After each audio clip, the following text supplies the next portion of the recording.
I'm strong in faith. Faith can move mountains. Radio Maria, 91.3 FM. The voice of truth. Good evening, Abuja. Good evening, ladies and gentlemen. You're welcome to another episode of Journey Through Life on Radio Maria 91.3 FM. I hope you had a nice day. If you're on the way home, I wish you a safe journey home. If you're home, relax and listen. I have a wonderful guest with me this evening. My guest this evening is Otunba Dr. Engineer Adewale Adenaike. He's an engineer, he's a surveyor, he's a lawyer, he's a politician. He has an amazing resume here. He went to school. He was born in, he's an Ijebu man. He was born in Ijebu land. He schooled there, went abroad in the 70s to further his studies. He's a builder, he's an engineer. His core area is engineering and building. We will take a short break. We'll be right back.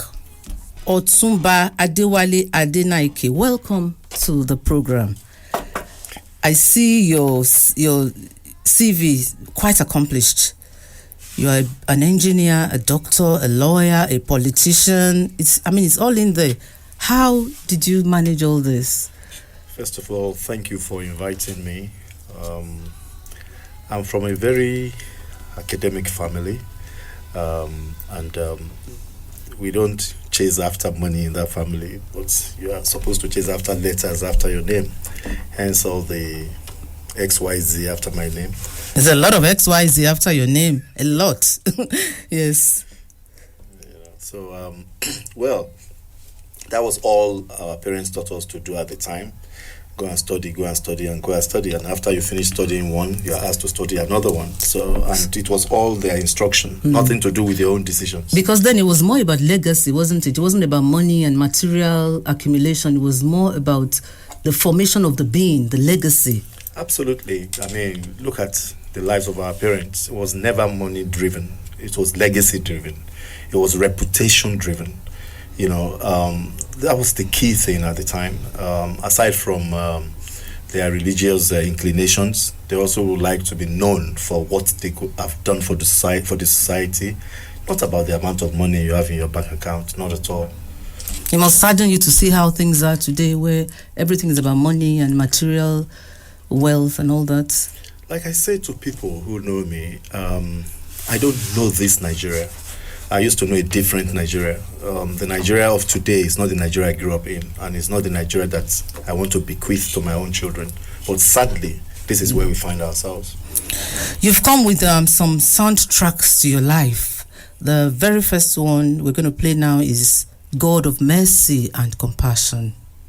God of Mercy and Compassion. Why that particular hymn? It's a Catholic hymn, isn't it? It is. Why that particular hymn? I'm a devout Catholic, and I was born a Catholic. I am a practicing Catholic, and I'm going to die a Catholic. I will take you back a few years back in my life. Whilst I was in England, it was 2001.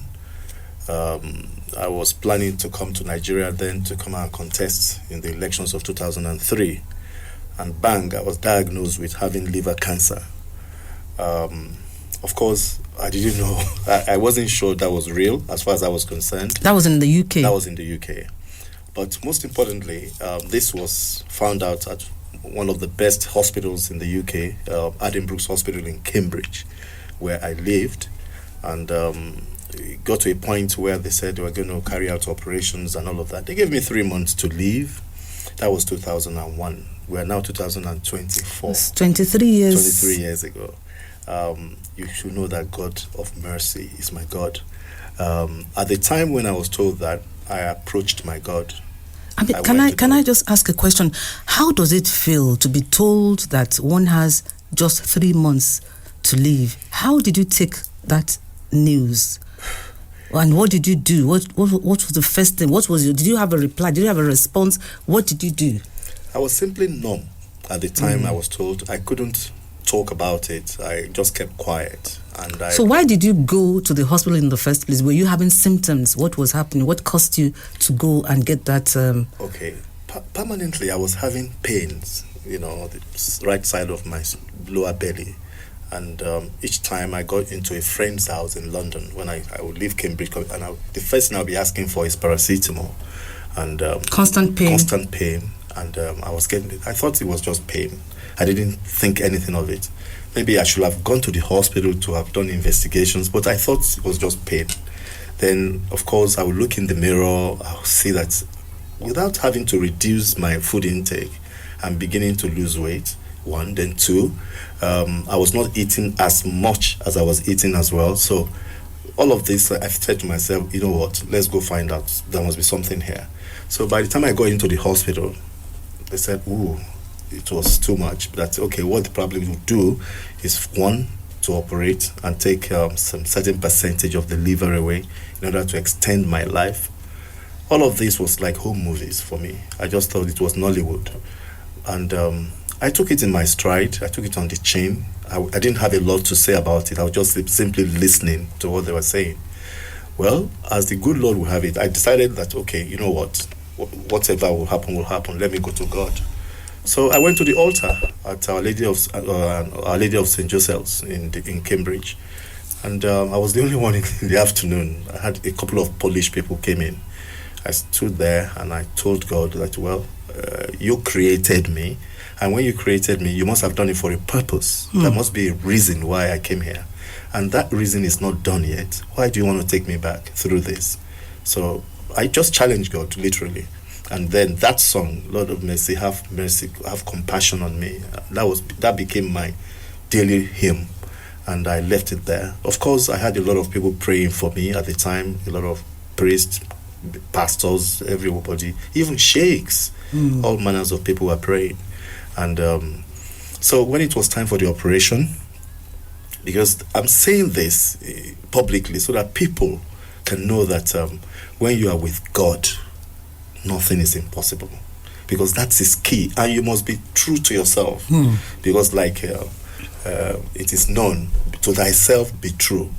So each time I was dealing with it with God, I had to face him and challenge him, because he said I'm his apparent. He said I have a right to call him Father. Therefore, I was able to do that. So when it was time for the operation, the lady, the surgeon was a lady, and when she came in, because I was so scared, and the anesthetist told me that, well, we're going to send you to sleep for about 3 hours, blah, blah, blah. I said, okay, I listened.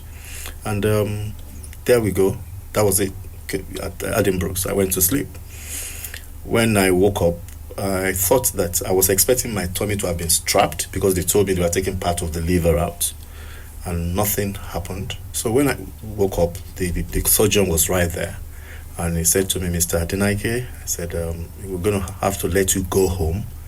If there's any further problem, please do not hesitate to come back to us. I was wondering what happened.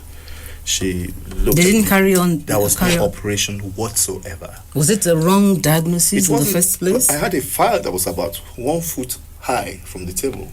So she said, I think we have to watch you again. There's nothing there. We will have to send you home. So if you have any further problem, please come straight to the hospital. I thought it was all, again, this is a joke, because I've been through the entire process for about 9 months. So how suddenly now you're telling me it's not going to happen again? Now, I will tell you the miracle there. All those people who prayed for me, they asked me a straight question. Do you believe? That was the question. They didn't know themselves. That was the pastors. Because there were different people. Even praying. A Muslim. Sheikh. Even Muslim. Yeah. I'll tell you about the Sheikh one. Yeah. And he said to me that if you believe, then you are healed. No further prayers. If you believe, then you are healed. And that was it. So, like somebody who's suffering from cancer, you just accept it as it is. The one that really got me was the issue of the sheikh who called me. He spoke to me with a Nigerian accent. He said he wasn't Nigerian. He had a Nigerian accent. Okay. Was he Nigerian? He must have been. Okay. Yeah. He was calling from Saudi. Okay. And he said, is that Otunba Adewale? I said, yes, I am. He said, well, I'm Sheikh somebody. I said, okay, how can I help you? He said, no, you can't help me. That I'm in front of, where they pray yes, there? Yes. That they say you have cancer. That was exactly his words. They say you have cancer. I said, okay. Now, when you go to the hospital and they find cancer, do not worship God again. And he put the phone down. Then I tried to call that number. Till today, I can't get through to that number. That was the end of that. For me, it was a miracle. That was a miracle. So I wasn't. So by the time I got to the hospital for the operation, and they said I had to go home, there was nothing to do. I'm telling you, the best oncologists in UK saw me, and only for them to say that there was nothing there again. For me, that is divine. That was a divine touch. I agree. And that's why God of mercy and compassion. If you are a Christian, forget denomination for a second. Concentrate on Christ. Concentrate on God. Concentrate on Christ. Yes. You're listening to Journey Through Life with Sisi Bunmi on Radio Maria 91.3. You can join this discussion on 081 084 47518. My guest is Otunba Adewale Adenaike. Your next soundtrack, I'm going to play the next soundtrack to your life. And you will tell me why. But this story you've just told me is very fascinating. Very, very fascinating. To think that 23 years ago, you were given 3 months to live. Yeah. And here we are, 23 years later. It can only be God. Your next soundtrack is Whatsoever You Do to the List of My Brothers. Whatsoever You Do to the List of My Brothers. That's another classic Catholic one. And as a politician, I can understand where that is coming from. Why is that one of your favorites? Right. I think I will take it back to when I was an old boy. When I was growing up in the village, I've always believed in others first.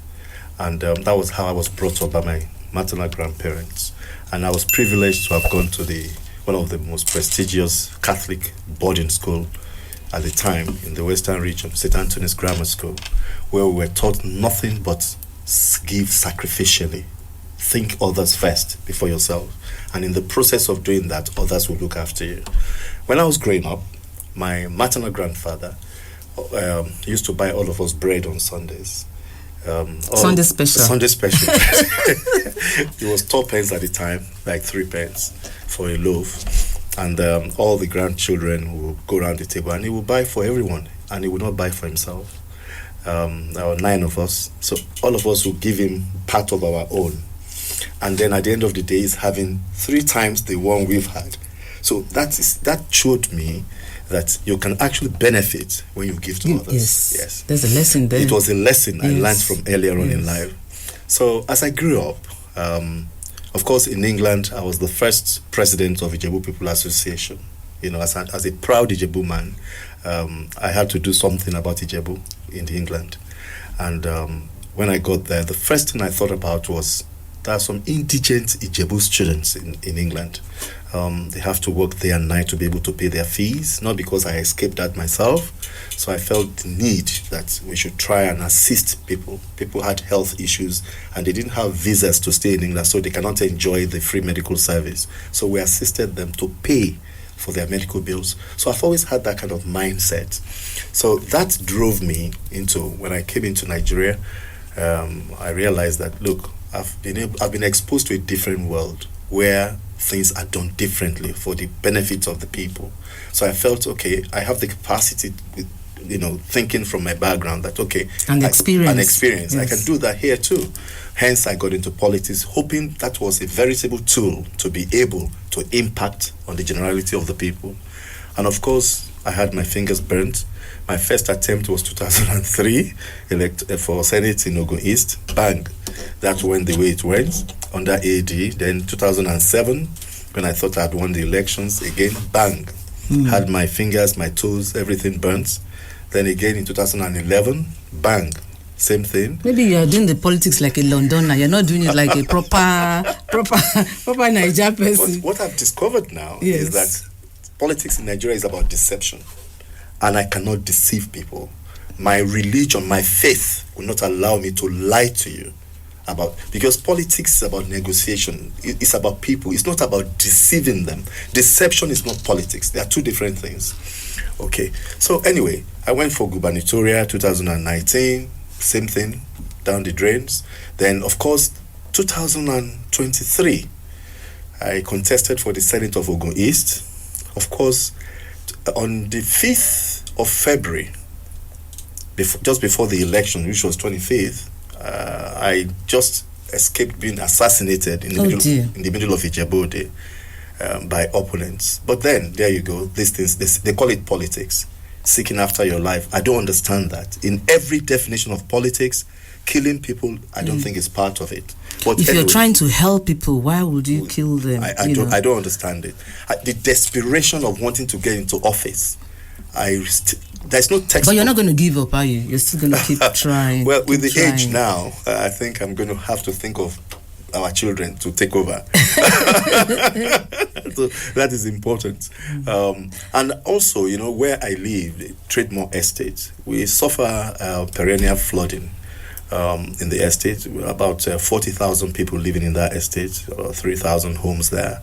And I happen to be the chairman of Trademore Phase 3 for 8 years. And during this period, we've had to confront government institutions for being derelict in their duties, by not doing what they're supposed to do. Everybody's blaming the developer, but the developer can only do things within the estate. But the problem we have there is actually more of outside of the estate, nothing to do with the estate. So how were you able to help your neighbors? To the extent that we were able to get the First Lady, Senator Remi Tinubu, to come to the estate through the wife of the Vice President, to come and assess the situation personally. We have the attention of the presidency, we have the attention of the Senator Ireti Kingibe, we have the attention of the member of the House of Rep Honorable Chinedu.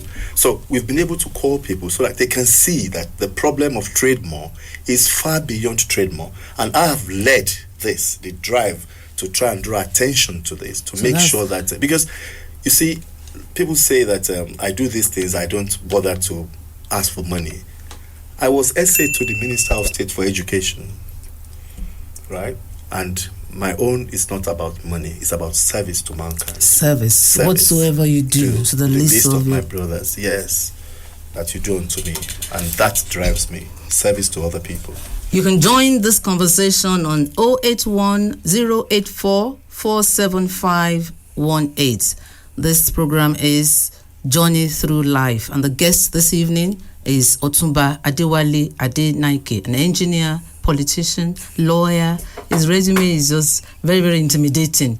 The next soundtrack to your life is 365 is My Number, Dial, by King Sunny Ade. By the great King Sunny Ade, Dial My Number. Sounds like a love song to me, is it?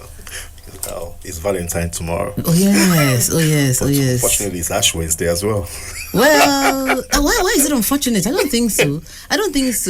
Because you go to church and get the ashes in the morning, the afternoon, and in the evening you do your Valentines, isn't it? Yeah, you're supposed to be. You can actually.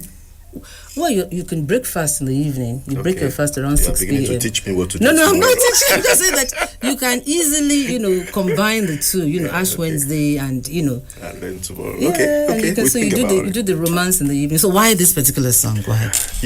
In one's journey of life, there'll be times when you have all your turbulent periods and stuff, and then suddenly, bang, somebody comes into your life, and it's light. My wife, Ogun she has been a tower of strength to me. Wow. She has been my world. She has been everything. She's been my friend. I married my friend. She's my friend. I can say that from the top of the mountain. So, and somebody who dials your number 365 days in a 365 year. days. That's every day of the year. How many times a day? 3 times a day. It depends on the situation.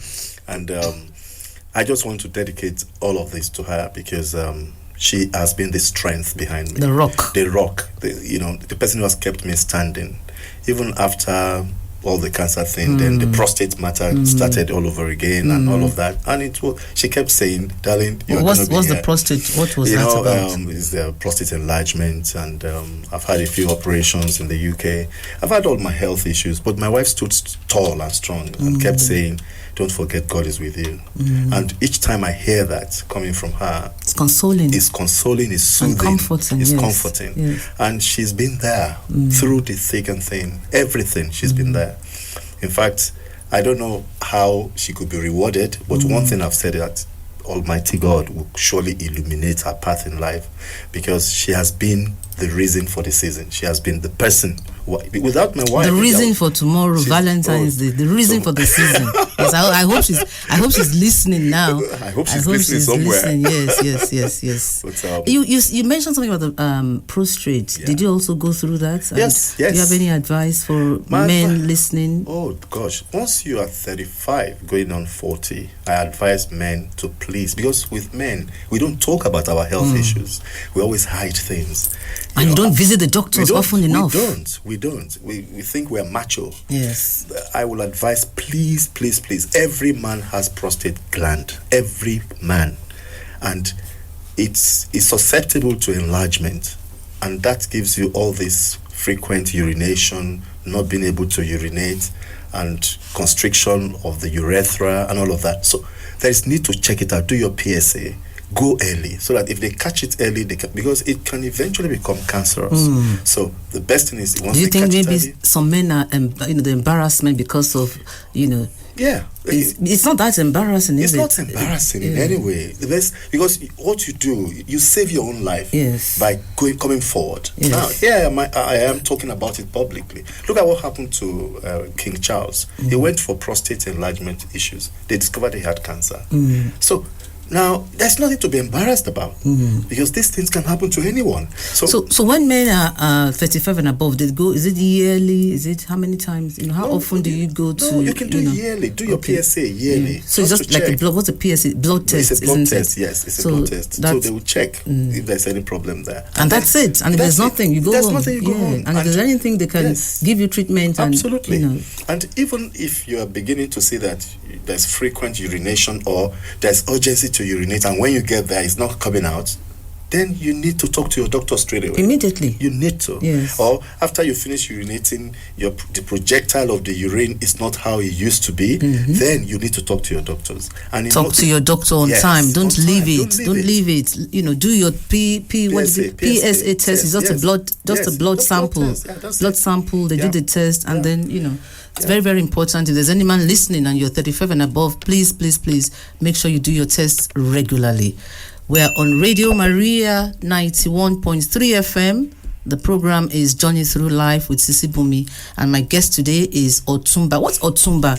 What does it mean when you say somebody is Otunba? The right hand. Is it man like of the king? the right hand man of the king? Yes, right. Otunba Oluoma. Otunba. Because it's different from you have Otunba, you have chief, you have double chief. Yeah, those ones are smaller to Otunba is the main one. So if one wants to, is it important that when one addresses you, you must put everything engineer, doctor, Otunba, or it doesn't matter? Okay, for me, my name is Adewale Adenaike. That's where it starts, that's where it stops. Really? Yes. I don't have to load all the doctor. It's totally in your care. But for me, how did you become an Otunba? I want to know that. Did you just decide that you're an Otunba? Were you I don't think that is a possibility. Okay. You cannot suddenly choose to be Otunba. So how did you become Otunba? I was in my house in Cambridge, and I got a letter from the king of Ijebu and said they want me to be Otunba Oluoma of Ijebu land. I declined at the time. That what for? They said because of all the things I've been doing for people. A recognition of what I've been doing. And when you are recognized for doing something, you have to do more. The price of that is do more. So anyway, at the end of the day, I had to accept it. So that's how I became the Otunba Oluoma of Ijebu. So that's how it is. That's interesting. Because I hear Otunba. I'm just so curious to know what it means. It was not induced by cash. It was properly conferred. You didn't just pick it up on the okay. No. So the next soundtrack to your life is still King Sunny. You like King Sunny Ade a lot. This time around is The Merciful God by King Sunny Ade. Yeah. Merciful God by King Sunny Ade. So you dancing and digging it. You really like that song. Why that particular song? Through life, God has been merciful to me. If I look at the way from the time I was conceived and born and then left in Ijebu since I was 3 months old with my grandparents. How I went to school, had to walk about 5 kilometers every day to go to school. We have a caller. Okay. Good evening. What's your name? Good evening. What's your name and where are you calling from? Good evening. My name is Chinenye, calling from Buse. Welcome to the program. Do you have any question or any comments for my guest, Otunba Adewale Adenaike? First, I just want to say thank God for the life, Otunba. And it's interesting to hear about the journey through life, especially the journey from. You sound like you spent a lot of time in the UK. I'd like you to probably talk a bit more about awareness. About what? You had awareness about the prostate issue. Okay. Thank you very much. As a lady, what do you advise ladies to do? We didn't have prostates, but we probably have brothers. That's we probably have also. So how we can support loved ones? How do we provide? What do you suggest to be in the right place for a woman? Thank you very much. Thank you very much for that question. That's a very good question. How do women support the men in their life?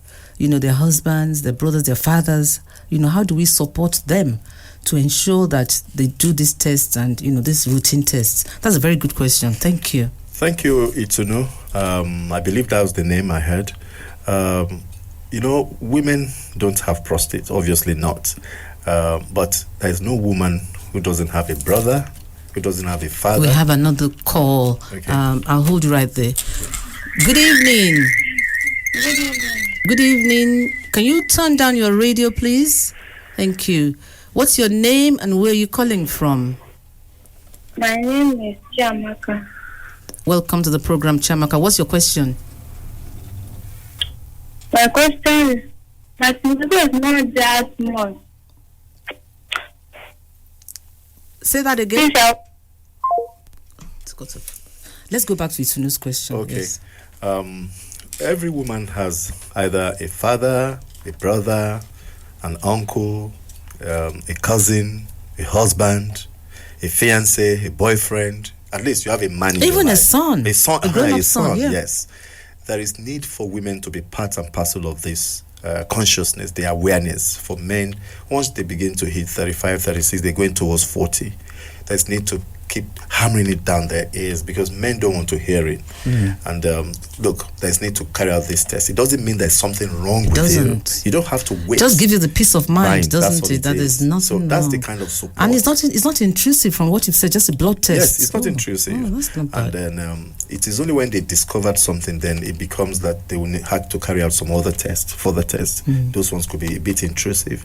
But the support the woman can give is not to begin to feel irritated by the frequency of this man wanting to use the loo, and then maybe he dribbles after he's finished weighing, and then you see that just he's be kind. Just be kind, say good and things. Supportive, yeah. Like my wife did. My wife has done that over the years, and she's looked away from all the negatives of the health, and she's. So make sure tomorrow, yes. Valentine's, make sure that you dial her. Make sure you dial her number. Yes. Well, 365 times. 365 times. Yes.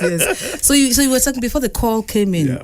You were talking about merciful God. Merciful God, yes. God has been merciful to me because when I look at how I never thought. I tell you what, when I was in primary school, I was an altar boy in the village, and each time we were at the altar, I only had one prayer point, and that prayer point was, Father, please let me go to England. That, because for me, England was in the sky. I never knew that when you get into the aircraft, they will eventually get down somewhere. I thought it would take you to the sky and that's where you stay.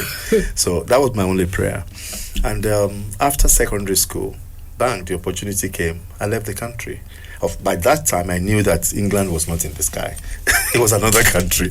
Just another part of another the part of the world. That was it. And of course, I went through my education quite rapidly. And you were a first class student. yes, I read somewhere. yeah. Well, we try. We try. Yes. We try. I tried to, just to study, because all I did at the time was study. That's all I did. And study, work, church. Study, work, church. That was my routine. And all through my life in the UK, God has always been there. Even at the last point when you feel that, oh my God, what's going to happen? God will just shows up. Yeah. And what I say to people is this: don't think you need to be qualified for God's mercy. You can never be qualified for God's mercy. God will call you and qualify you for His mercy. So therefore, make yourself available. Go to God as you are. You don't have to be a priest. You don't have to be a member of the Legion of Mary, or just be your person. Go to God as you are and stay focused and believe, because one thing is key: you must believe. There's no point in asking, there's no point in seeking, there's no point in knocking if you're not going to believe. So I think what has put me through life, and I've been able to obtain His mercy, has been simply believe. Submitting totally to His will. To His will. Totally. Yes. That doesn't make me an angel or anything. With all my sins, He's still been merciful to me, and I thank Him for that. If you could travel to any year in a time machine, which particular year stands out for you? If you could choose any year. Oh, if I could choose any, yes. It was the year I met my wife. That was the year, because she came into my life from nowhere. I was doing my thing, JJ, and it was magical. It was magical, and that was the day. When you meet your wife, meet a woman first day. Did you know that was? I knew I was going to marry her that day. That same day. Because I told her, and she thought I was mad. Because I knew she was going to be my wife. Straight away, as soon as she turned up, I knew she was going to be my wife. If you could have dinner with a famous person, living or dead, who would it be? A famous person. It could be Nigerian, American. What famous person would you like to sit down and have dinner with, and why? Well, okay. Outside of my wife, it would be Nelson Mandela. Nelson Mandela. Yes. Yeah, that's an interesting one. For a moment, I thought you were going to say Barack Obama, but it's still the same. Yeah, Nelson Mandela. Yes. It was somebody I really wanted to meet one-on-one. I never had the benefit. I only saw him in person in London after he was released at Charing Cross, when he came to address us. But I never got the opportunity of getting close to him. I really wanted to shake his hand and wanted him to pray for me. But unfortunately, you wanted him to pray for you? Because he gave 27 years of his life to the people of South Africa. He did. He could have compromised. He refused to compromise. And those are the kind of engines that I have inside me that are driving me. During the course of this last election, I was asked to compromise. They offered me money. I turned it down because it wasn't part of the agenda. My agenda is to serve the people.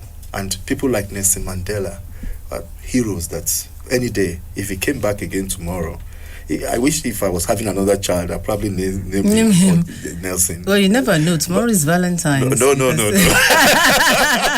We can give that a miss now. That boat sailed. The boat sailed. The boat sailed long time ago. Yeah. So Nelson Mandela, that was a hero, African hero. In fact, it was global. It was a global hero. But it came from us. It belonged to us. It belongs to us in Africa. Yes, it belongs to us. Do you have any regrets? Any major regrets in life? Yes. From day one to today, none whatsoever. Not one. You're a happy man. I'm a happy man. You're content. I'm content. I'm happy, and I thank God for everything because He has been merciful. I keep saying the word merciful. He has been merciful.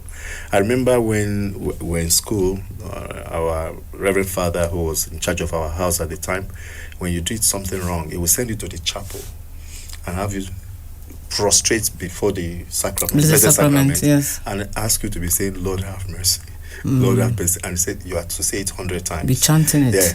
What happens is that we fall asleep. So he will come with a cane. You're supposed to be saying, Lord have mercy, and here you are asleep. So since that, your background will shape you. Yes. Yes, your background, your upbringing. Your background is your formation. That's what forms who you are.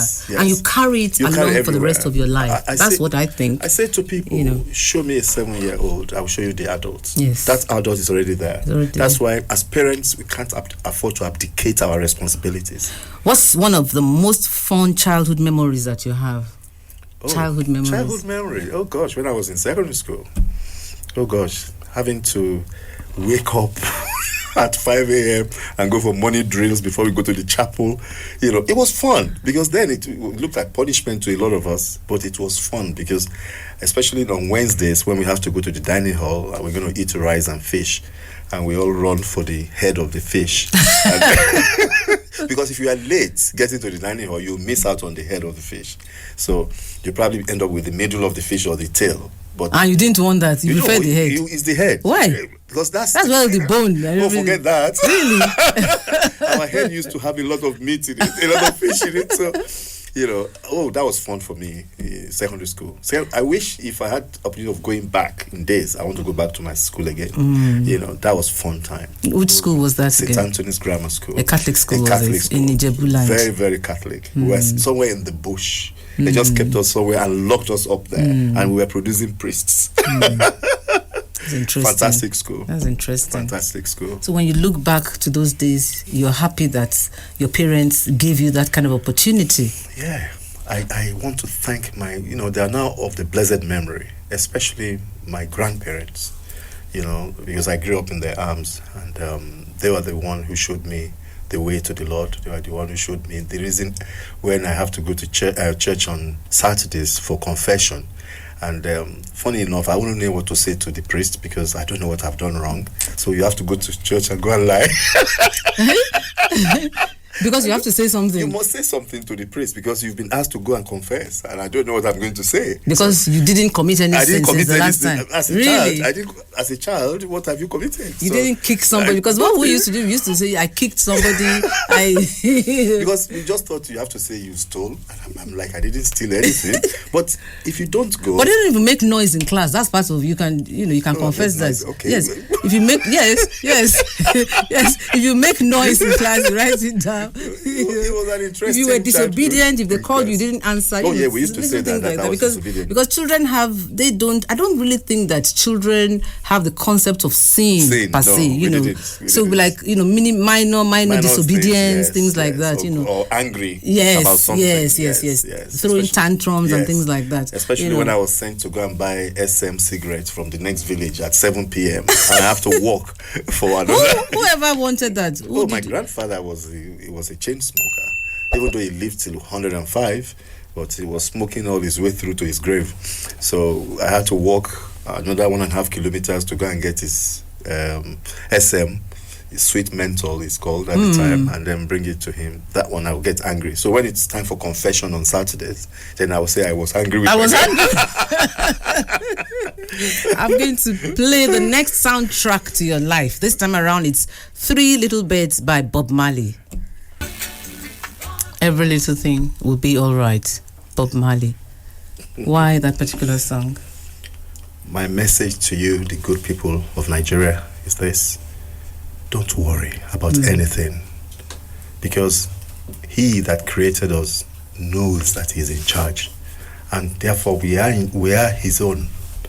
We have no reason to be worried about anything, because there's nothing to be worried about. If you worry, you will die. It doesn't change anything. It doesn't change anything. The best thing is not to worry, because even worry brings ill health.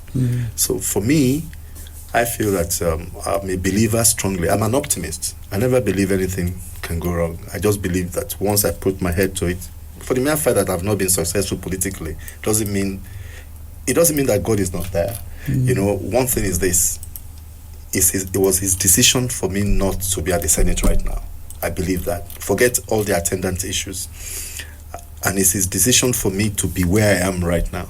Therefore, let's leave everything to him. Let's be passionate about the cross. Let's look unto Christ. Let's look unto God.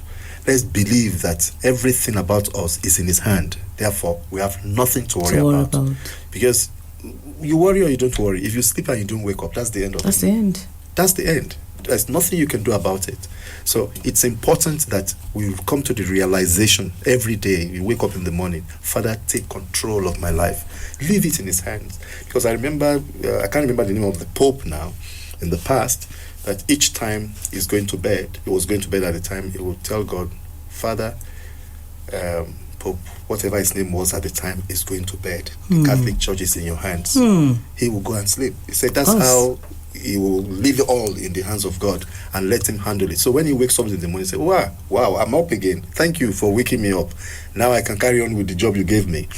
If we can all run our life like that, and also let's look at each other and say, this simple law that says, do unto others as you will be done by. If you can simply do that, our country will be a better place for everybody. Absolutely. You don't look at people from the point of view of their ethnicity or their religion. Just see them as creations of God.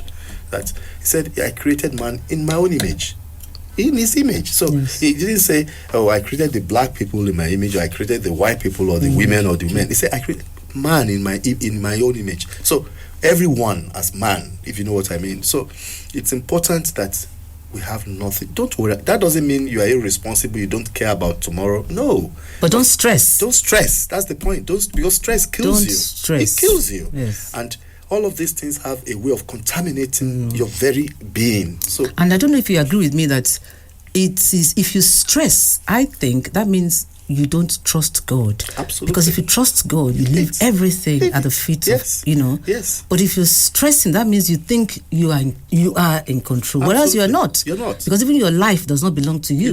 It doesn't. So your message is do not stress, just relax. Do not stress. Yes. Because there is a song that I know. It says, leave it there, leave it there. If you trust and you never doubt, it will surely lead you through. Take it all to the Lord and leave it there. So why would you be carrying a luggage on your head by the side of the road, and I stop my car to put you in the car, and you still put the luggage on top of your head? So you can't even trust the car to take you and the luggage. So just relax. So how do you relax? How do I relax? Wow. Let's put it this way. How do I relax? I wish my wife was here so that she probably would tell you how I relax, because what I do is simply I sit on the chair and I sleep. I doze off. You don't play sports. No. The body. Yes. I do a bit of walkabout. Just take a slight walk.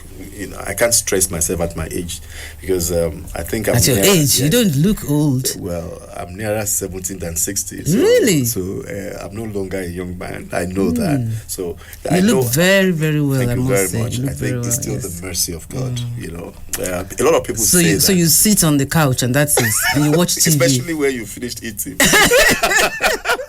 Before you say Jesus is Lord, your eyes are closed. Did you follow the recent football match? Yes. Yeah. What did I did that with a glass of wine and relaxing. I didn't have to worry. I don't have to worry myself because they win or they don't win. Like the last match, the final, the best team won. Full stop. So I'm a Nigerian. I wanted the Super Eagles to win, but we didn't show up. So do you think perhaps psychologically maybe they were just a bit down from all the news of people falling down and dying? Perhaps it affected them. So. Perhaps it affected them a little bit. Maybe, but it had nothing to do with the tactics they played. I used to play football myself, but what I saw on the pitch was the tactics they were asked to play. Or maybe the other side was just very good. They really were passionate from the beginning. They were very hungry. They were just going for it. They kept going for it. I mean, I don't know much about football. I heard that, but that was what I saw. Yeah, they did that because they wanted it more. But the issue is that Nigeria did not play. Full stop. We were defensive. We played. No, we were defensive. We scored first. Yeah, I know we did, but the issue is that if Nigeria had played their own game at an attacking, fluid football, we could have won that match. But we were defensive. You cannot defend for 90 minutes. You'll be punished. And that's exactly what happened. It's a shame that we didn't bring the cup home, because on my own status, I said football was coming home. Yes. And funny enough, we all wanted it to come home. Prayed about it in church. Yes. Everybody prayed about it. Prayed about it. Prayed during but the I think prayer of the faithful. I think getting to the finals, was it was good enough for me. Second best is not good for me. Well, you need to win somebody had to win. Yeah, Nigeria. And don't forget that the other people had the home. They had their fans. The whole stadium was for them and all that. And I think that our boys psychologically must have affected them. We lost about 6 people who dropped dead. I think so. That maybe they were just like. I see those points, but I still feel that we did not show up on the day. I disagree with you. I think we did. I think we did. I just think the best team won. The best team won, yes. but we didn't show up as we should. Because I know what we're capable of doing. All those boys, they play in very volatile environments outside of Nigeria, and they're used to that, being booed as well. All those people sitting at the stadium did not enter the pitch to play. It was 11 man against 11 man. I'm not unaware that psychologically the intimidation of the crowds could affect them, but the issue is this: they pray through the match. They pray when they get to the pitch. Nigeria, we're a praying nation. I think they tried their best. And pray. I think they tried their best. I think they did. Yes, they've done their best. Yes, and it is God's will that Ivory Coast should win. Yes, and they have won. Yes. And that's fine. That's fine by me. Yes. We should celebrate our boys. Yes, they did their best, like you said. So I'm going to ask you a glass of beer or a glass of champagne. What would it be for you? Oh, if you're offering me, I'll take the champagne. Champagne? I've never drank beer in my life. Really? I'll take the champagne. So but just a glass. Just a glass, not a bottle. Not a bottle. But if you give me the bottle, I'll take it home. As an Ijebu man. I'll take it home. Cold eba or amala. And the wedu, which one will it be? Because I know cold eba is Ijebu staple, isn't it? It has to be cold eba. Cold eba. Cold eba. Served with what? Oh, you know now. With what? It has to be kokore. Oh, so what would it be? No, amala, hot amala. No, certainly not. Cold eba. With ikokore for me. As an Ijebu man. It has to be that. Amala is not for me. Amala is for the Oyo State people. Okay. Yeah. I thought Amala is now a Nigerian dish. Amala is now has become global now. Yes, it's global. Amala is global now. Amala on the spot. Yes, Amala on the spot. Have you enjoyed your time here with me? Oh, absolutely. Yes. And I'm grateful that you found me worthy. Yes, I think you have an accomplished life in a very colorful one. Anything else on your bucket list? I just want to relax and see my children do well. Yes, and they will. They will do well. That's all. Yes. That's all now. As long as you keep giving them the support that they need. Especially spiritual support. Yes. They need that. They need emotional support too. Because I think moral. Yes. You need to be there for them. You need to, especially the fathers. It's the role of the father can never be. Father. Yes. Even the role of the mother. I mean, we are always there, but it's the men that need to be there, not just to pay school fees and pay bills. You need to be there. You need to spend time with it. That's what I think. I agree. Women are always there. We're always there. I agree. I agree totally with that. Yes. That every man has that responsibility towards their own children. So you're not having another go at elective office politics? Are you done and dusted? I'll give it a miss for now. Really? I'll give it a miss for now. Yes. Unless God says otherwise. Yes. But as Adewale Adenaike right now, I'll give it a miss. For now? Yeah, you never know. The next round is another 3 years to go. You never know. Anything can happen between now and then. It's about 70. When is my son or daughter going to do it?